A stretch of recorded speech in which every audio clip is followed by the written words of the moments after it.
Halo guys, kami mahasiswa di Hama 3 Keperawatan. Saya Yunita Batin sebagai editor dengan NPM 2219144063.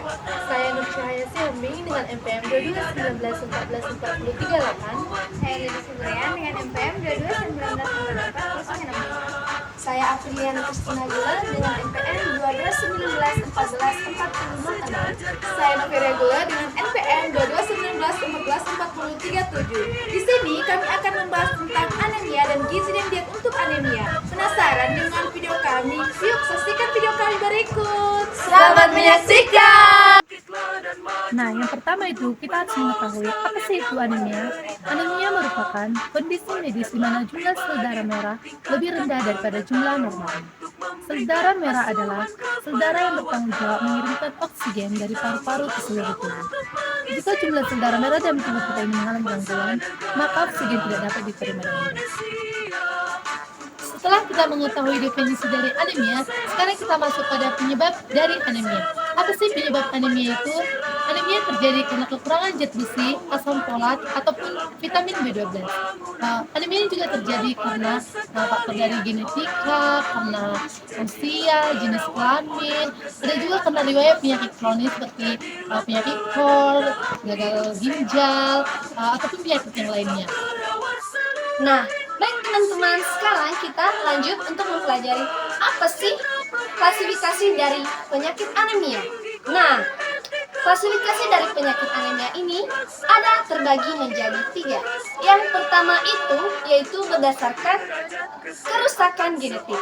Dan yang kedua ada klasifikasi berdasarkan permasalahan dari asupan nutrisi. Dan yang terakhir adalah berdasarkan kerusakan atau kelainan dari sel darah merah. Nah, teman-teman, kalau berdasarkan kelainan atau kerusakan genetik itu, anemia itu terbagi menjadi 3.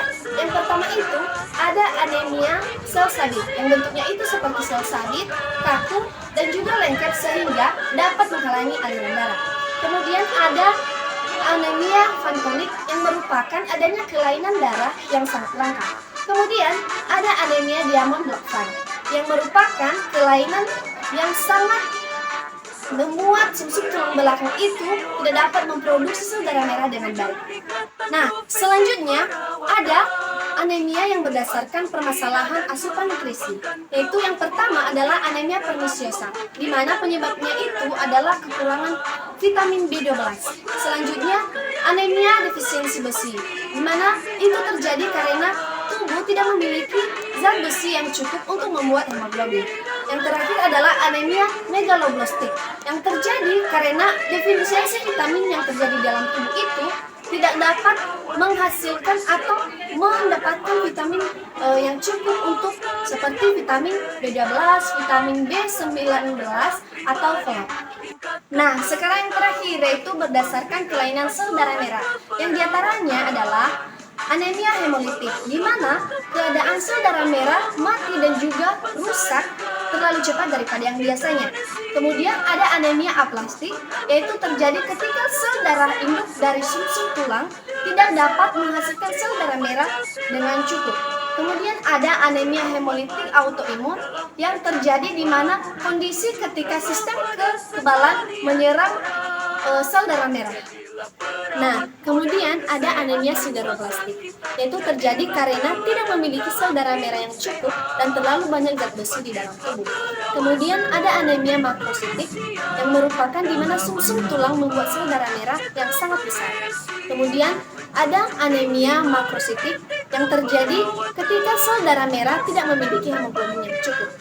Dan yang terakhir adalah anemia non-mostik yang merupakan sel darah merah lebih sedikit daripada yang biasanya dan tidak memiliki jumlah hemoglobin yang normal. Selanjutnya, kan tadi kan anemia itu adalah ketika terjadi kekurangan dalam tubuh atau zat besi.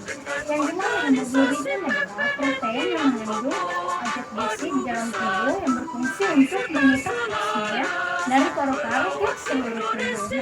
Apa sih tanda dan gejala anemia itu? Mari kita bahas. Tanda dan gejala anemia itu seperti pusing, mata kunang-kunang, pembentukan pucat, dan juga muka terlihat pucat. Nah, kemudian ada sih penyakit anemia itu sering penyakit ngantuk dan mudah lelah. Nah, ketika kita beraktivitas sedang, denyut jantung kita itu akan semakin berdenyut dengan kencang. Nah, hati-hati loh teman-teman. Nah, kemudian ada pengobatan anemia itu. Apa sih pengobatannya?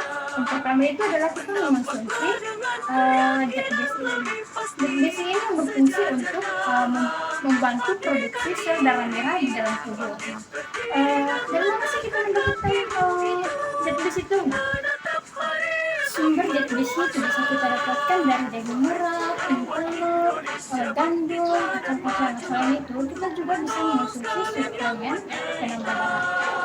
Dan kemudian ada mengonsumsi vitamin B12 dan asam folat. Yang dimana vitamin B12 ini dan asam folat ini yaitu untuk membantu produksi sel darah merah di dalam tubuh.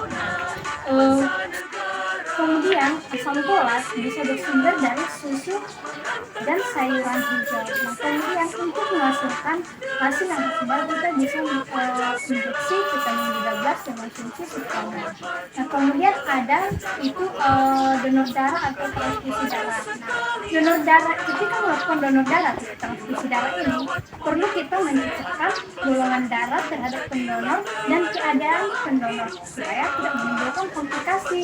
Nah, kemudian saat melakukan pendonoran darah ini akan membantu meningkatkan produksi sel darah merah di dalam tubuh. Nah, kemudian ada yang keempat itu adalah transplantasi sumsum tulang belakang. Di mana transplantasi sumsum tulang belakang ini dilakukan pada saat kondisi semakin parah. Dan juga transplantasi sumsum tulang belakang ini tidak dilakukan pada sembarangan ya. Dan juga ini transplantasi sumsum tulang belakang ini dilakukan pada usia muda. Nah, yang kelima itu ada operasi. Operasi ya. Operasi ini dilakukan ketika anemia disebabkan oleh pendarahan akibat penyakit dari sakit mah, polip usus besar, usus besar, dan juga pendarahan pada saluran kemih. Ketika akibat dari penyakit tersebut yang menyebabkan pendarahan terus-menerus, maka dilakukan operasi limpa. Pengangkatan organ limpa ini perlu dilakukan untuk mencegah terjadinya pendarahan. Nah, organ limpa yang membengkak dan rasa sakit itu akan menyebabkan pendarahan dan mengeluarkan banyak sel darah merah sehingga menyebabkan anemia.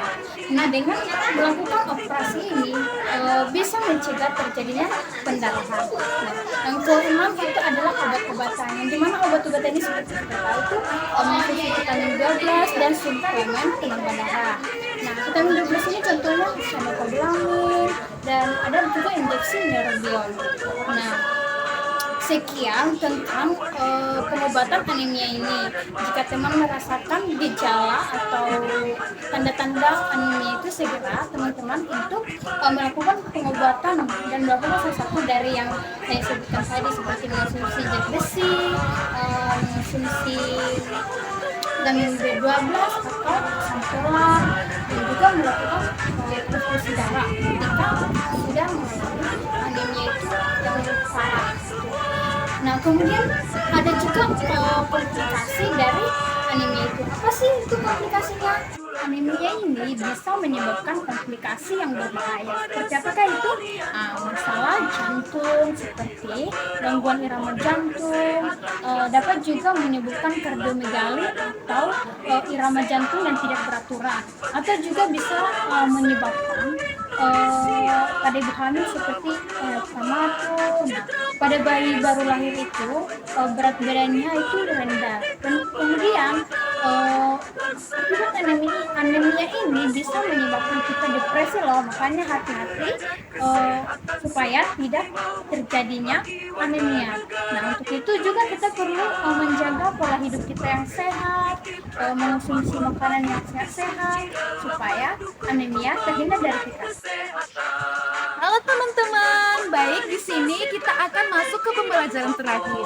Di mana yang saya bahas di sini adalah diagnosa anemia dan gizi dan diet untuk penyakit anemia. Langsung saja, pertama itu diagnosa. Apa sih cara kita untuk mengetahui diagnosa anemia?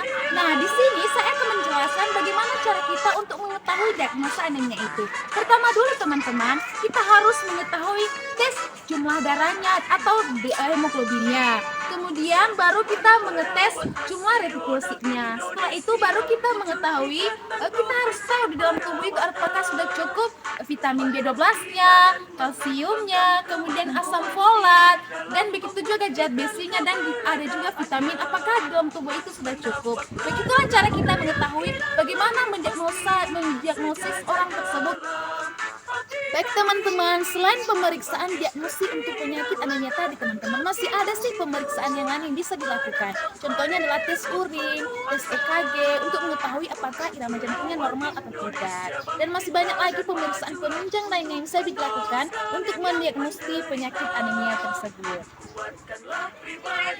Dan di sini juga teman-teman, kita dapat mengetahui orang tersebut memiliki penyakit anemia dengan mengetahui dengan melihat tanda-tanda dan gejala seperti yang diceritakan atau dijelaskan teman kita dari awal tadi. Apa sih tanda dan gejala itu? Kita lihat dari orang tersebut apakah dia memiliki tanda dan gejala penyakit anemia tersebut.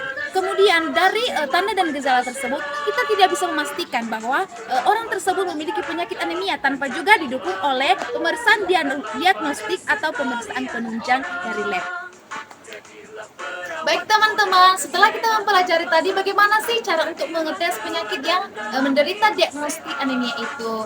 Baik, setelah kita mempelajari pengetesan tersebut, sekarang kita masuk pembelajaran yang sangat menarik, di mana kita mengetahui apa sih gizi dan diet untuk penyakit anemia. Ini adalah pembelajaran yang sangat wow bagi kita. Mengapa? Karena makanan itu adalah yang kita konsumsi sehari-hari. Jadi kita dapat mengetahui apa sih makanan yang bisa dikonsumsi oleh penyakit anemia tersebut.